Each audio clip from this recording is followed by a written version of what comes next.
계속해서 5번 문제를 보도록 하죠. 95쪽.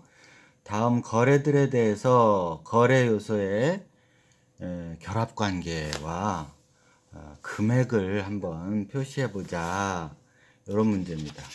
거래 요소의 그 결합 관계를 살펴보자라는 뜻은 뭘 의미하느냐 하면 앞서 전에 우리가 회계상의 거래를 이제 정의를 내리고 그와 같은 그 회계상의 거래가 성립되기 위해서는 재무 상태의 변화를 가져오는 것, 즉 자산 부채 자본의 변화를 가져오는 것이 이제 거래라고 정의를 내렸고, 그 거래를 보면 이와 같이 8가지 요소 내에서 거래가 움직인다라고 그랬어요. 그럼 이제 거래가 출현하면 이 8가지 요소의 그 근거에서 어떤 변화가 일어나는지를 감지해보고 그 금액을 한번 적어보자 이런 뜻입니다.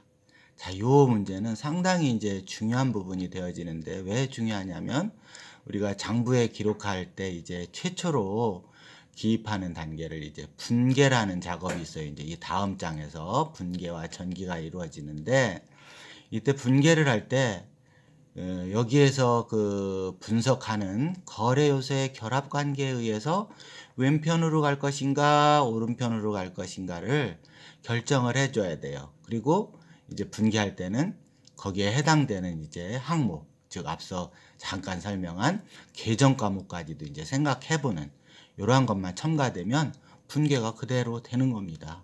그래서 여기서 이제 이 5번 문제를 보면서 어떤 거래 요소가 변화하고 있는지, 그것이 증가하는지 감소하는지에 따라서 위치를 시켜보고 그 금액은 얼마인지를 파악해보는 그런 문제입니다. 자, 이랬을 때 자산의 증가는 왼쪽에 차변에, 그리고 감소는 대변에 오른쪽에, 그리고 부채와 자본이 증가할 때는 오른쪽 대변에, 그리고 부채와 자본이 감소할 때는 왼쪽 차변에, 그리고 수익이 발생하면 오른쪽에, 비용이 발생하면 왼쪽에, 이렇게 거래를 보면서 분석하겠다라는 뜻입니다. 자, 한번 가보도록 하죠. 자, 그래서 이렇게 전 시간에 이렇게 거래 요소의 결합 관계를 이런 식으로 분석했다는 걸 생각하면 됩니다. 생각나죠? 자, 이렇게 자산, 품, 이렇게, 그리고 금액, 이렇게 생각해 보는 겁니다. 아시겠죠? 자, 이런 식으로 이 문제를 풀어보자 라는 뜻입니다. 자, 이해가 됐으면 5번 가도록 하죠. 자, 5번. 원가 4만원의 상품을 4만 5천원에 매출하고 대금 중 2만원은 현금으로, 잔액은 얼마를 받기로 했다. 뭔가 1번부터 상당히 복잡해 보이는데, 자, 그러면 하나씩 정돈을 해가는데, 원가 4만원의 상품이 우리 기업에서 사라지겠네, 팔았으니까. 그죠? 자산의 감소가 일단 보여지는 겁니다. 그죠? 자산의 감소. 상품이라는 자산의 감소. 자산의 감소는 어느 쪽으로 가야 돼? 오른쪽에 가야 돼, 반드시. 왼쪽에 적으면 안 돼. 자산의 감소 그러면서 오른쪽에 적으면 안 되겠지. 왼쪽에 적으면 오른쪽에다 적어야 돼. 자, 그리고 그 금액을 한번 적어보는 겁니다. 4만 원만큼 감소하지. 자, 그리고 매출한 다음에 대금을 얼마를 받냐면 4만 5천 원을 받는데 지금 현금으로 2만 원과 외상으로 2만 5천 원을 나머지 받겠다. 어찌됐든 현금이든 외상으로 나중에 받기로 했던 모두 다 뭐야? 자산이지. 자, 현금 2만 원과 나중에 받기로 한 2만 5천 원 합계 4만 5천 원이 모두 다 자산으로, 자산이 증가했어요. 자산의 증가 4만 5천, 왼쪽에 이렇게 기록을 해보세요. 왼쪽에 그러니까 자산의 증가 4만 5천, 오른쪽에 자산의 감소 4만 원. 왼편과 오른편의 금액이 일치하나요? 안 일치하지. 자, 어느 쪽에다 적어야 돼서? 오른쪽에 5천 원을 적어줘야 왼편과 오른편의 금액이 합계가 일치하겠다. 이때 5천 원이 뭐라고?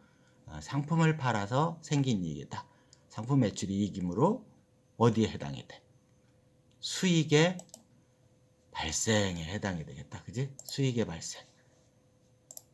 여기 수익의 발생. 그래서 요 거래는 자산의 증가와 자산의 감소, 그리고 수익의 발생에 거래 요소의 결합 관계로 이루어진 겁니다. 이렇게. 자, 이제는 이 그림은 다시 안 오도록 할 테니까 반드시 노트에다 적으면서 이 문제를 따라와 주시기 바랍니다. 자, 그 다음에 3번으로 가도록 할게요. 이거 다 하지 않고. 자, 3번, 2번은 스스로 알아서 한번 해보도록 하고, 3번. 차입금 20만 원과 그 이자 8만 원을 현금으로 지급했다라는 겁니다. 자, 그러면 현금 지급부터 먼저 보도록 하자. 자, 현금 지급. 자산의 감소다. 그지? 현금이 나가니까. 얼마? 오른쪽에 자산의 감소 28만 원. 그리고 차입금은 원래 뭐였어? 내가 빌려왔던 돈이니까 부채였지. 그게 지금 가품으로 인해서 감소돼요. 그러니까 부채 감소 20만 원. 자, 그러면 왼편과 오른편의 금액이 요 8만 원만큼 차이가 나지. 자, 8만 원을 왼쪽에 더 적으면서 뭐가 되는 거야? 자, 요 빌렸던 돈에 대한 대가를 지급하게 되므로 타인으로부터 재화를 제공받고 그 대가를 지급하게 되어져서 기업의 자산을 감소시키거나 부채를 증가시키는 이와 같은 애를 뭐라고 그래? 비용이라고 한다. 그래서 비용의 발생 8만 원. 자, 정리하면 왼쪽에 부채 감소 20만 원. 그리고 비용의 발생 8만 원. 오른쪽에 자산의 감소 28만 원. 이렇게 되겠다. 그지? 자, 그 다음에 5번입니다. 상품 50만 원을 주문하고 선급금 5만 원을 현금으로 지급했다라는 거래입니다. 자, 이게 거래가 어느 부분이 거래일까? 상품 50만 원을 주문하고 여기까지는 거래가 아닌 겁니다. 회계상의 거래가 아니야. 일상적으로는 당연히 거래인데 회계에서는 이 부분은 아직 인식 안 합니다. 재무상태 변화가 아직 없어. 주문한 것만으로. 근데 요 뒤 선급금 5만 원을 현금으로 지급하는 부분입니다. 요게 거래야. 자, 그러면 우선 선급금은 잘 아직 모르니까 좀 이따 설명하기로 하고 5만 원 현금 지급 여기 보면 현금이 감소되네. 그러면 오른쪽에 자산의 감소 5만 원 이렇게 되는 겁니다. 자, 그러면 이 선급금이라는 애는 뭔가 미리 지급했다라는 것이야. 그러면 얘가 자산입니다. 자산이 증가하는 것이. 왜 자산이냐 하면 나중에 이제 이 상품을 정말 이제 사들여 올 때가 있지. 다 50만 원 이제 사고 주문만 했으니까 이제 사 들여오고 그 50만 원어치 상품을 받아오면서 그 받아오는 때는 현금을 얼마만 주면 돼 이제. 미리 준 5만 원이 있으니까 45만 원만 지급해도 50만 원을 받아올 수 있는 권리가 생긴 것이야. 그래서 이 선급금은 자산으로 기록을 하는 겁니다. 그래서 자산의 증가 5만 원 정리하면 왼쪽에 그리고 오른쪽에